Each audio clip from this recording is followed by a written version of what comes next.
Hey guys, this is Jamie. So today I'm a bit late, but anyway, let's keep going. Today I want to talk about my influence, or how I was influenced by sort of golf subcultures and in general sort of men in makeup to understand who I was. And I feel like specifically now with the current events of like the manosphere and sort of more sort of restriction of what a man should be, I feel like it's good to go back to the roots and sort of explain as well and sort of look back, think about it and stuff. Because like when I was growing up, I guess maybe because I'm like obviously I'm European and sort of the golf subculture was a massive part of me understanding who I was, what I was interested in, what I was attracted to. So obviously, like growing up, I really liked golf men, and it's kind of for me sort of the ideal of a man was like a man has to be like with black hair, like sort of with makeup, sort of prone to edgy sort of stuff, I guess, and enjoy like rock music, obviously. And rock music always had sort of a history of men in makeup. And unfortunately, like now we have a lot of like artists like who were cutting edge back in the time, like Alice Cooper, who are now transphobic and stuff like that. But at the same time,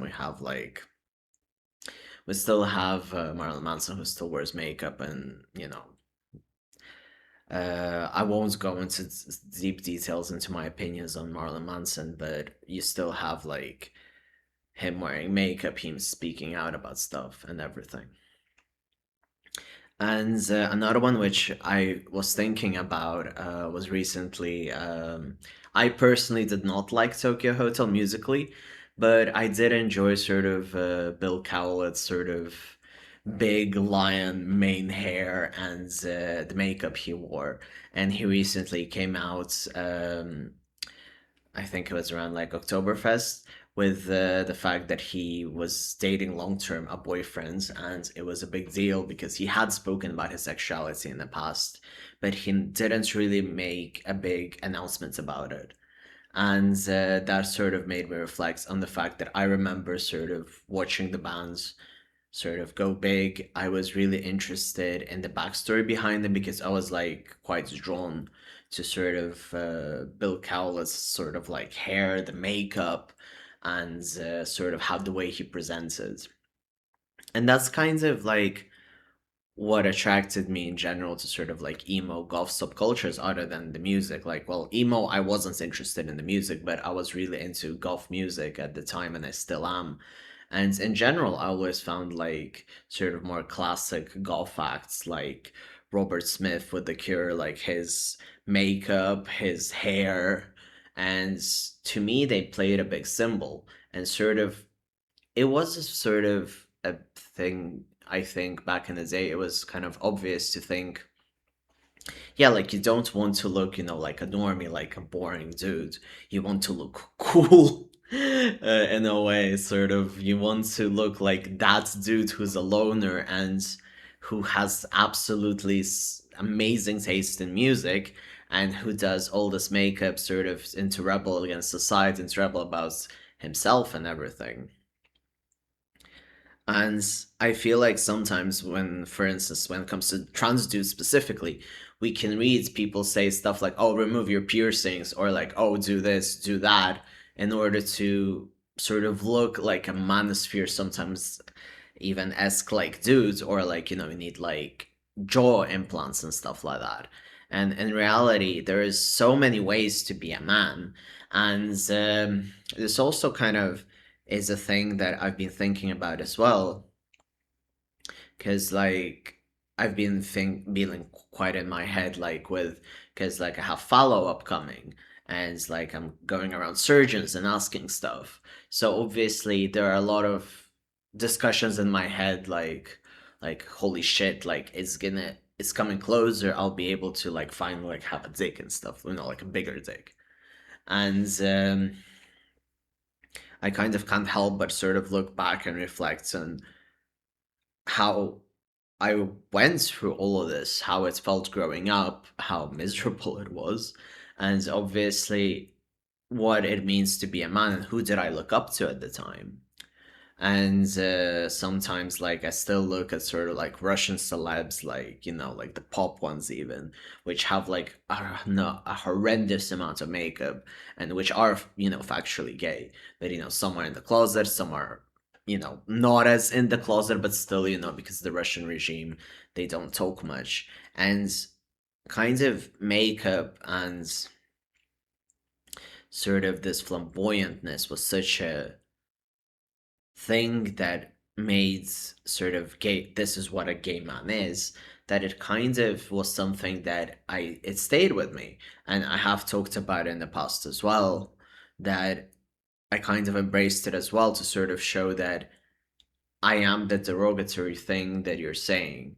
Because obviously, like with my family and how things turned out, I kind of do feel like I want to wear this badge of honor of, this is what people said was bad and this is what I am.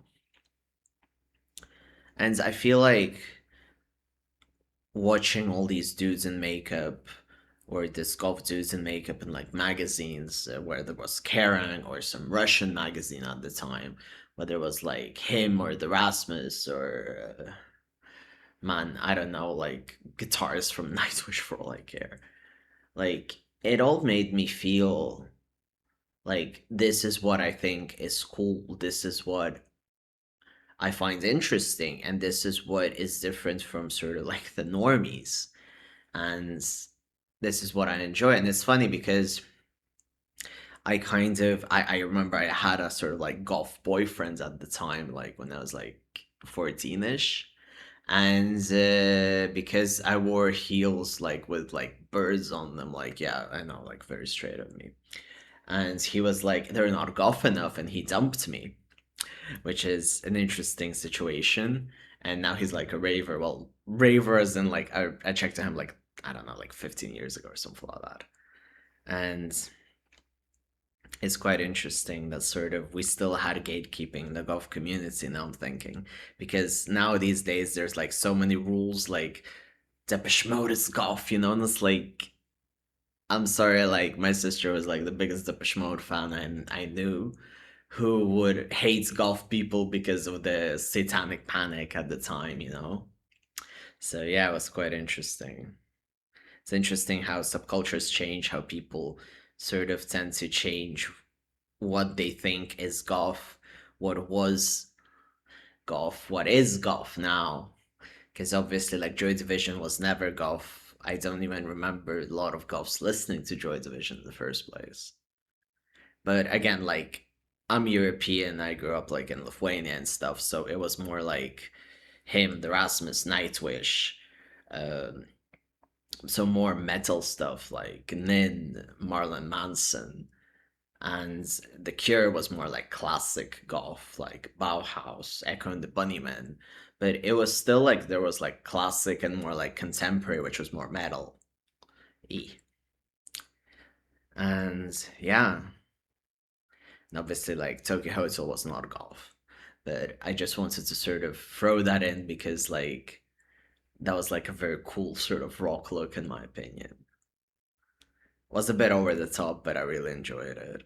And in general, kind of going back to my own original points, it does sort of relax me, and I find it quite sort of full circle to see, obviously, like. Bill Kaulitz sort of come out and be like, yeah, I'm gay, or or I'm queer, and because everyone kind of use it derogatory, and to see this so many years later and see that he is who he is, and it is a man in makeup. It is a sort of a different way to present yourself. It is a different way to wear your clothes and everything, and it still makes you a man. And there are so many ways to be a man, but people don't understand that. People kind of have an open understanding of like difference attires and sort of different clothing, different haircuts for women. But when it comes to men, we're being really limited these days. We kind of think that a man has to be this two-dimensional jaw implant thing, when in reality, there's a very wide sort of masculinity of like fatherhoods. Sure, people can be stoic, people can be, so men can be stoic, men can be emotional, men can be caring, men can be problematic, that's fortunately. But there's a lot of things, and there's not one specific like clothing that a man needs to wear or makeup that a man needs to wear. It doesn't have to just be goth makeup. There's more glam makeup. We have drag queens as well, who are also men who just dress up. And I feel like we really need to focus on the fact that it's also a massive way to express yourself, because just because you don't stay in that one sort of box doesn't mean that you're less of a man, or it doesn't mean that you're the wrong kind of man as well. Um, so yeah, that was pretty much what I wanted to say. And I know I've talked about men in makeup quite a lot, being a man in makeup, because obviously like I wear makeup like daily. Like I probably wear less than a week, a year without makeup, probably. So yeah. So yeah, this was like a quick trip down memory lane. I know there's a lot of things happening in the world, but I feel like when it comes to the Middle East, there are certain topics that I feel like there are better YouTubers to talk about these things other than I am. And I've been also like very entangled in like follow stuff, so like my head's all over the place. So I wanted to sort of come down and go back to my roots, talk about trans stuff, talk about men in makeup, and yeah. So thank you very much for watching. I hope you enjoyed this video.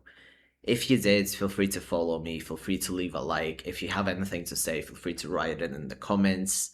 I really appreciate all the love, all the support. Um, if you have a friend who also enjoyed Tokyo Hotel or like has an opinion on golf men, feel free to send this their way. Have a fight, have a laugh, whatever. So yeah, thank you very much for watching.